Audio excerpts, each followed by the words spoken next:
Bible to Judges.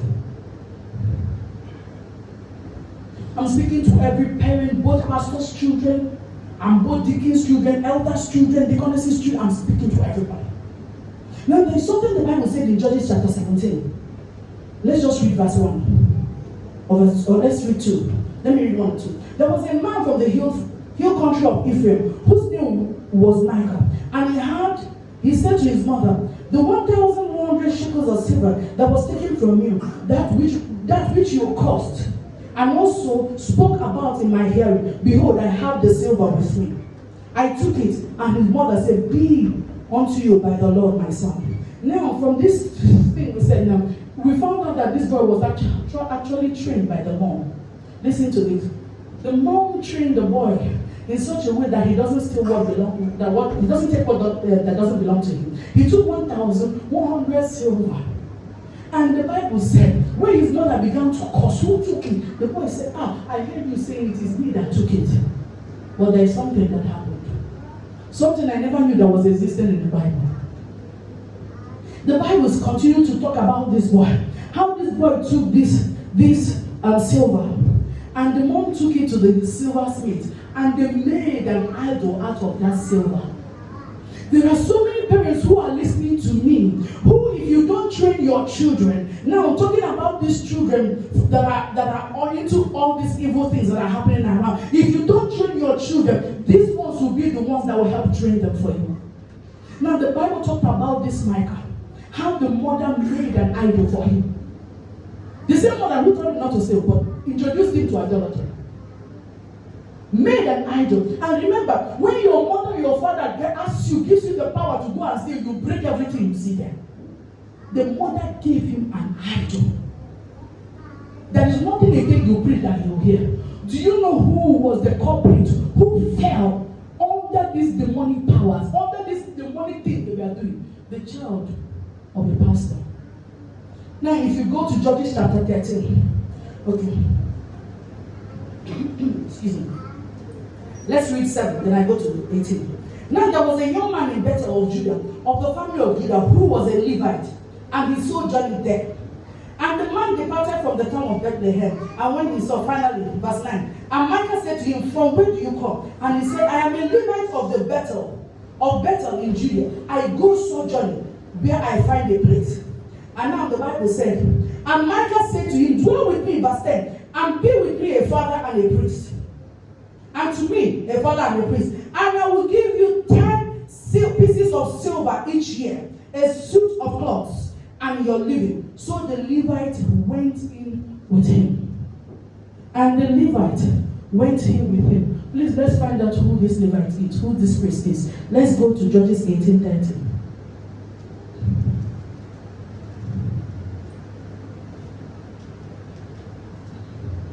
On your own, you can read and get to that place. And the Desanites set up the graven image from themselves. And Jonathan, son of Gorham, the son of Moses, and his sons were priests to the tribe of Dan until the day of the captivity of the land. The grandson of Moses was the one, the person, Moses was the man that was recorded in the Bible who saw God's face to face. The Bible talked about Moses seeing God. Even begged God that he would see him face to face. But his grandchild was the one who was minding the shrine of Micah. One pastor was the one minding the shrine of Micah. The Bible said, and Micah looked at him and offered to him silver.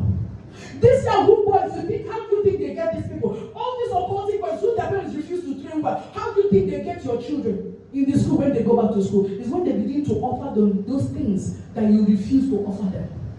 I didn't say every parent must be rich, but there is a wisdom you use in training a child. There is wisdom you need to ask God to give you that will make you train a child well. You know, it's the same way that for you to serve God, there is a grace you need. The grace that makes one God's child is a grace for you to be able to serve God without compromise. If you want to train your children in the fear of God, there is a grace you need to take from the Father. Because these children, the Gen Z age, their ears, they are wonderful. They are not plastic ears.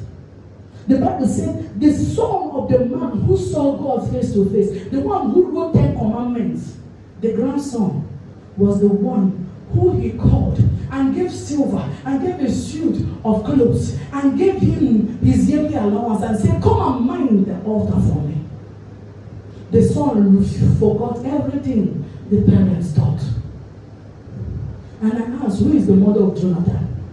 Not the Jonathan of David, the grandson of Moses. His name is Jonathan. Who is the mother of Jonathan? What happened? How did he lose track? How did he? There are so many parents who do not understand this thing. I said that children are different. Not the way you treat A should be the way you treat B. No, treat them all with their different types of personality. So many times we parents will go around giving instructions and instructions without listening. In communication, it's a two-way thing. You're talking, and the person is, and it will come to a point that you have to listen and let the other person talk. But we parents, we just talk and talk and talk. We don't get back to sit back to hear feedback from them. There are some of these children who are being suppressed and they are going into depression because of what they are going through in the hands of their parents. And what are you doing about it? No, you are just there giving instruction. If it comes to Cain, you will flog them.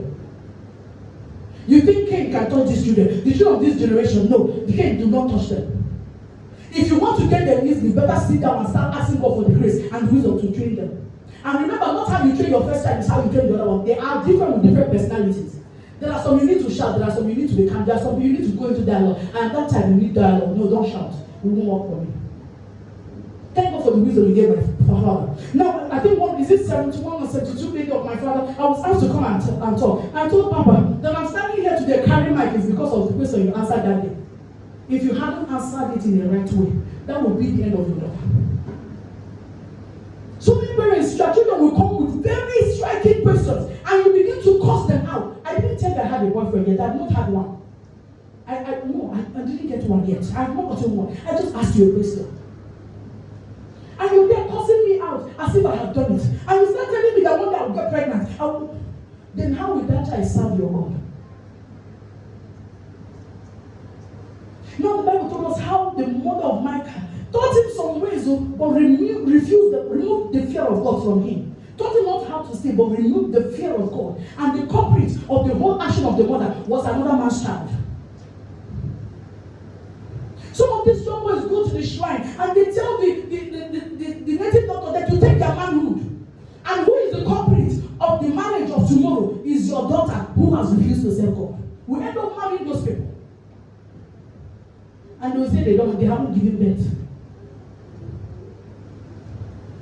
There is a lot we need to learn. There is something the Bible says in Job chapter 1 verse 5. The Bible talks about how parents should pray for their children. These children are being fought by demons that are greater than them. There is another clip I watched, and I showed my children that thing when I was talking to them one day. A child came into school, there were two of them, they were friends, and one was in front as if he was singing or something, I don't know. But the other one, there was a picture that was shown that something like a demon was resting upon him. And the other one that is in front, you will know that is the child of a warrior. That one felt the presence of a being, but that child couldn't understand. That child turned. Immediately the child turned. That spirit disappeared. And I told my children, do you know the difference between these two children? The one in the front is being covered and protected by the prayer of the parents. But the one behind has chosen his own path. Their parents are not praying. They are busy chasing man and leaving the training of the child to the mates.